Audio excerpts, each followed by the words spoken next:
ওরে নবী, আমার মেয়েটাও ঘুমায় না। আজকে 2-2.5 বছর আমি আবু বকর রাত্রে ঘুমাই না রে নবী।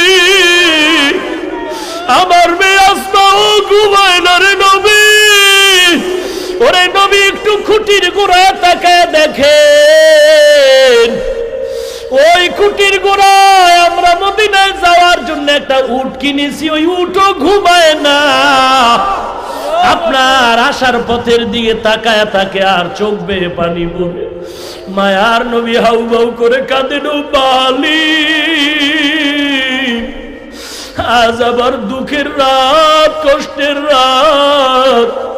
আবু বকরের এই ত্যাগের বিনিময়ে দেওয়ার আমার কিছু নাই, তবে আমি আজ একটু দোয়া করি আল্লাহ, এই আবু বকরের সফর শুরু হলো, মদিনা পর্যন্ত সফর শেষ